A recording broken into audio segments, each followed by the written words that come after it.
Žrďami Branislava Pindrocha, ktorý prišiel z poľského Górniku Lečna.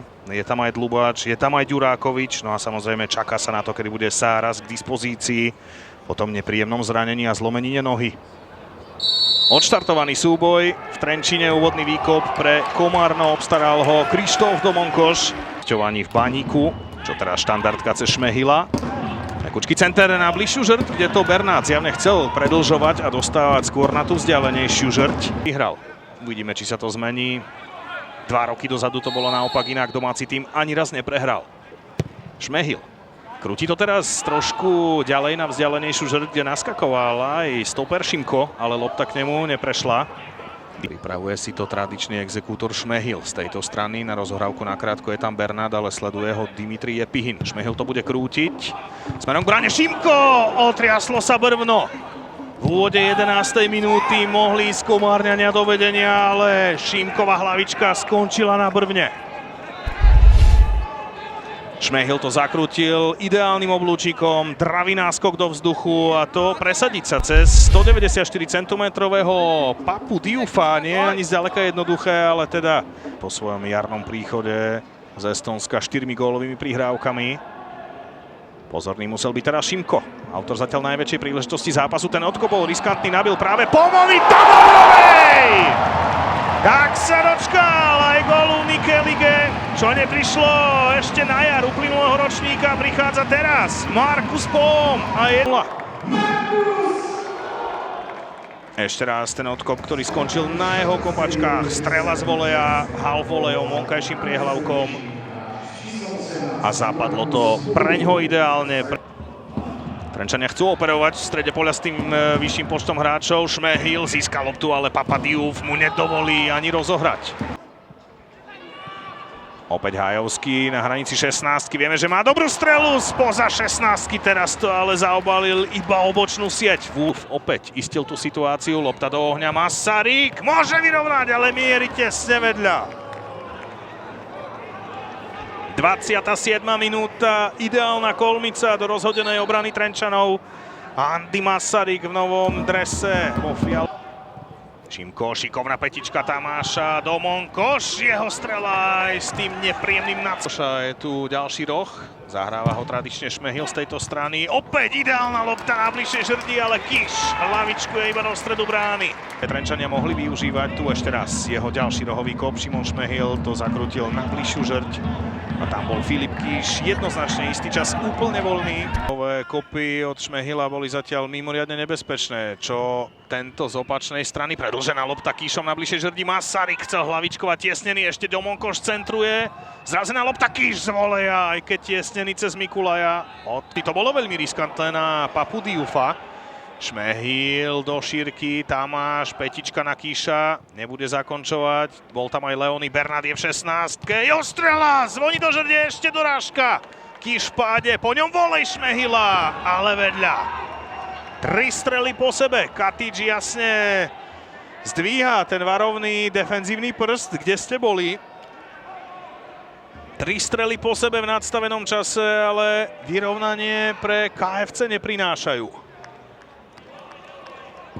Tréner Cibor určite cíti tú futbalovú krivdu, že minimálne gólik by si Komárno zaslúžilo streliť v rámci úvodného polčasu.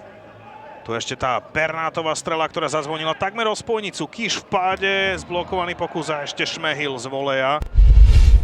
Jakub Silvester. Všetko pripravené, až teraz mohol rozohrať Mikl Boje cez Hájovského. Otvárajú sa tu zaujímavé priestory pre KFC. Teraz Silvestrová lopta do šírky, kde bude prvý Andy Masaryk. Zdá sa, že chce ísť do kľučky, nechce hneď priamo centrovať, je pri ňom Pavek.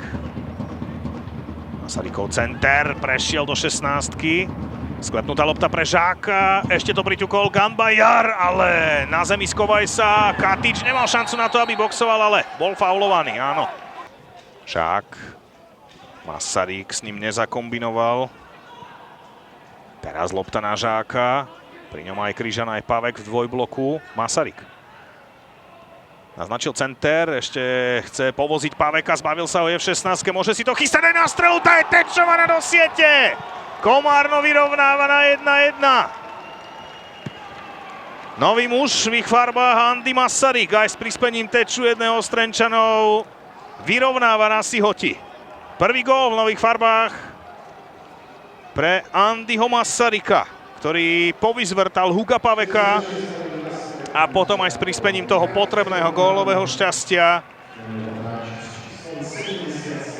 vyrovnáva na 1-1.